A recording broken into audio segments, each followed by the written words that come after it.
Hi everyone, it's Andrea over at Sewspire.com, and today I am here to show you how to sew this adorable jewelry roll.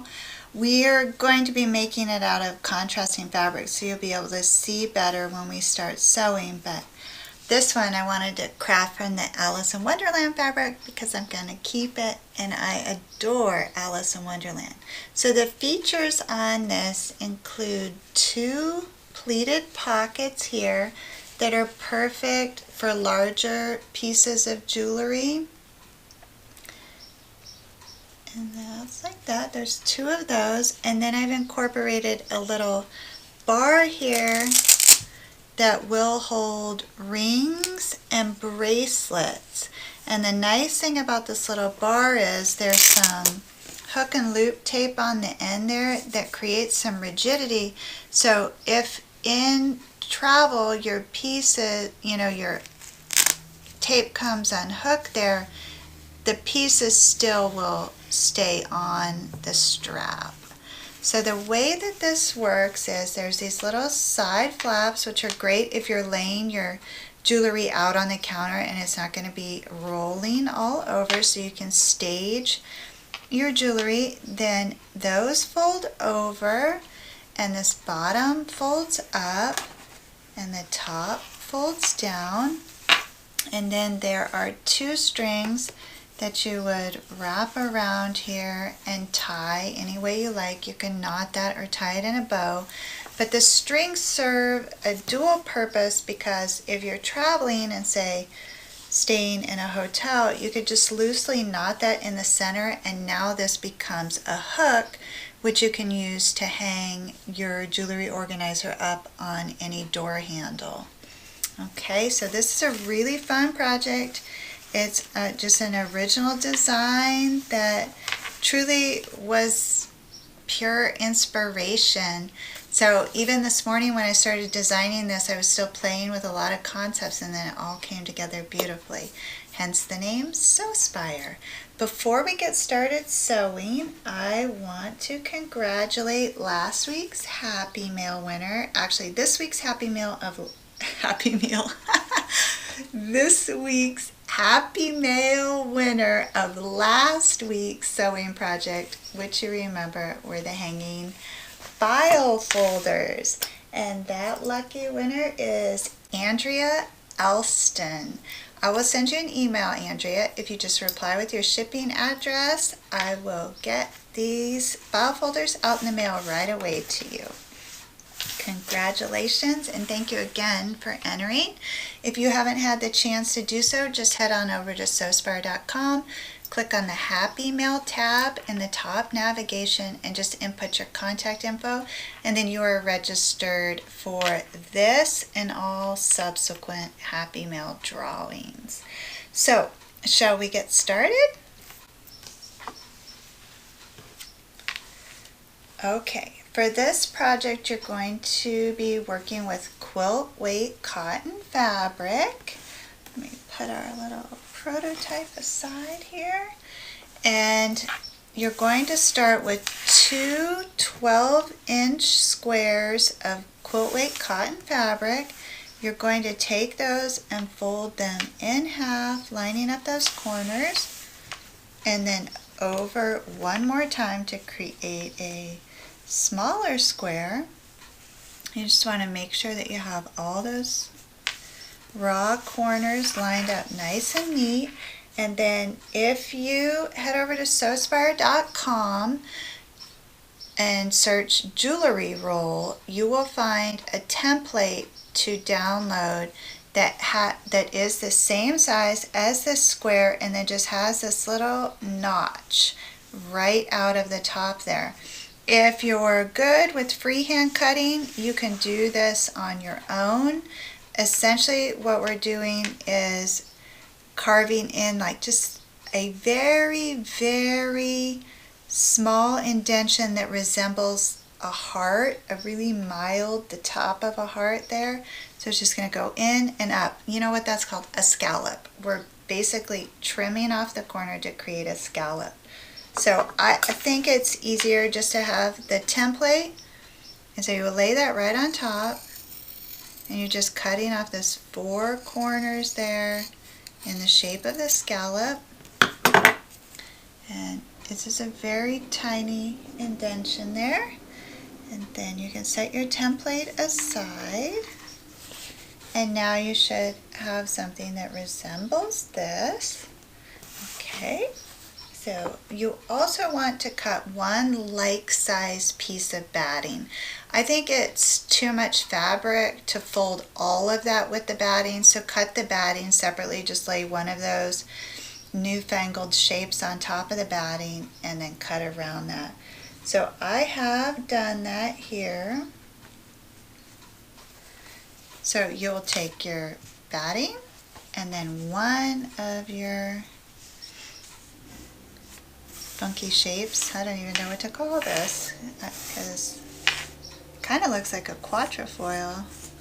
Okay, so you'll position that on there, and then you want to fold up the bottom 3 3/4 of an inch like that, and then press that with your fingernail to create a guideline there, and then fold down the top the same. So you're folding that in thirds, but it does measure 3 3/4 of an inch from the top, and just put a press line in that with your nail. You can work with the iron if you want to, that's totally fine. Then come to the side and you're going to come in 2 inches and press that to get a crease line there. And these lines are really important because they're going to help us line up the pockets. So we want to do the same thing on the other side, 2 inches, and then right down the center of that one more crease. Okay, so now we have a nice little grid set up here. And we're going to begin with our pocket, which is crafted from a piece of quilt weight cotton, which measures 12 inches wide by 8 inches tall. So working with that long waist, you're going to fold it in half and press it, and then take those raw edges and fold them over a 1/2 inch to create a nice finished top. You can see how that's layered, and then you're just going to stitch down that top edge. Okay, so you have a stitched top edge, a folded bottom edge, and then raw side seams. You're going to align that folded edge with your first crease mark there at the 3 3/4 mark. And you're going to align your raw edge of your pocket with that 2-inch side crease line. And you want to put a pin right in that. Then you're going to come over to the other side and align that raw edge of the pocket with the 2-inch side crease. Okay, and then we want to find our center mark here. And you're just kind of going to fold those flaps down, and you're going to put a pin right in the center. So now we have kind of 2 little bumps there. So you just eyeball center with these little bumps and press them down in the center, and that creates the pleat on your pocket. And so you can put a pin on either side of that pleat towards the base. And you do the same thing on the other side. You just with your fingers move that until it creates a center pleat.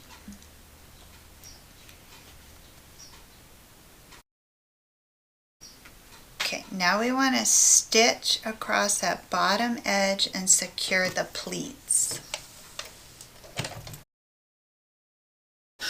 Okay, my pocket is secured at the base, it's loose on the sides, and I have the 2 pleats there. Now I want to divide it right down that center line to create the 2 individual pockets. Okay, now I have divided the pocket. Gonna get rid of the extra threads there. And I want to start working on that little ring holder, which is crafted from a piece of material that measures 9 inches long by 4 inches wide. You're going to take that and fold it in half long ways. Then open that up, bring those raw edges in to meet on the center line, and fold it over one more time to create a nice strap there. Stitch down that one open edge there to create the strap. Okay, now on one end of this strap, you're going to fold that over twice, just about 1/4 inch, 1/2 inch total, just to create a little lip there and a finished edge. And you're going to take the soft side of a 1-inch piece of sew-in hook and loop tape. Take that soft side and tuck that up under that flap there. Then stitch the folded edge or the flap down, and while you're doing that, you're also securing that one end of the soft side of the hook and loop tape. Okay, now I have that little soft edge of the hook and loop tape sandwiched in there, and I just want to stitch down the other edge of that. Okay, then go back to your organizer and take the raw edge of that and align it with that 2-inch press line and your pocket. You're just going to put a pin in that to hold it, and now you want to take the rough side of that hook and loop tape and position it underneath the other side of that strap so you know where to stitch it, and then go ahead and stitch across the top and the base of that.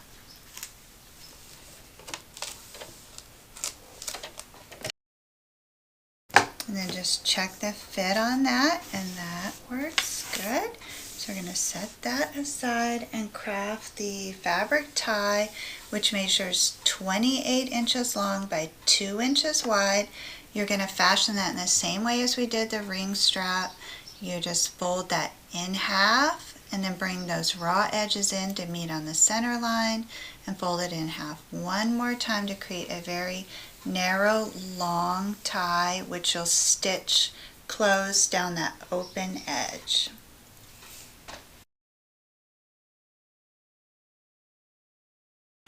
Okay, take your tie and fold that in half, and take the folded edge and position it right at the top of your organizer with a 1/2 inch overlapping there. You're going to put a pin there in the top, and then go ahead and take those ends and fold them up just to keep them out of the way, and put a pin in that. Now we're going to take your remaining fun shape there, and we're going to position that right on top. We're going to put a few pins in there to hold that, and then stitch all the way around the sides, the top and the side, back down through our cutouts, and leave a 3-inch opening at the bottom for us to turn this around. You want to use a very narrow seam allowance with this. I'm going to use 3/8 of an inch, but then I'm going to trim away all of the excess.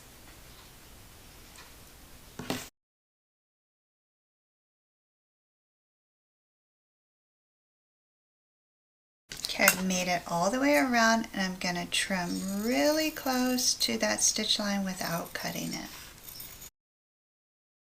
So now you want to turn this right side out, being mindful of those pins. Then you're going to head on over to the iron and press everything nice and flat, and fold this edge where we left it open to turn it under just a smidgen there so that everything aligns nice and neat. Okay, so you probably notice that we still have these raw edges from the sides of our pockets and our ring flap. I have turned this little fun shape right side out and pressed it down really nice. And then I took that bottom edge and I folded it inward and pressed that flat. And now what I want to do is top stitch with a very, very narrow seam allowance all the way around the perimeter of this fun shape. And then we are going to fold in those sides and encase those raw pocket edges. So don't worry, that will be all secure.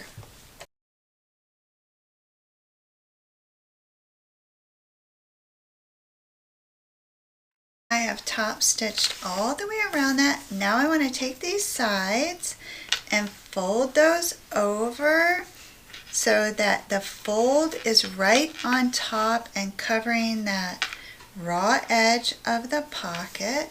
So you're folding it in. That fold should work out to be 1.5 inches. All right, so fold that in and then just put a pin to hold it, and double check that your velcroed edge of the ring holder is not closed up in there, but you do want the raw edge of the ring holder closed up in there. So you could just tuck that back so that it doesn't get stitched in there. Now what you're going to do, come in and stitch down the edges of those folds. And I actually used 3/8 of an inch seam allowance. I'm pretty sure that that's going to work just fine. You probably could get away with 5/8 of an inch, but you don't want to eat up too much of your pocket space with that. So let's unpin this and check. And what you're looking for is that that raw edge of the pocket is encased, and on this side that the pocket is encased and the ring holder is encased. And that worked perfectly. So 3/8 of an inch it will be. And now we are just about done. We have one tiny detail, and that is to knot the ends of our ties. So I just, because they're not finished, if you knot it, you can hide that raw edge inside of your knot. If you really wanted to, you could tuck those under and stitch them. It's kind of cumbersome though with a very narrow strap to do that. So I think a knot works just as well. And now we have this totally adorable jewelry organizer that can be tucked right in your purse, your suitcase. And I have just a few little extra threads to trim up there.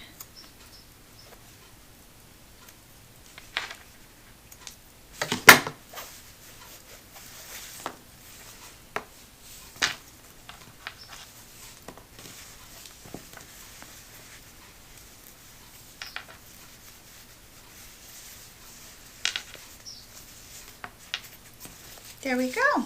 That is adorable. I love it.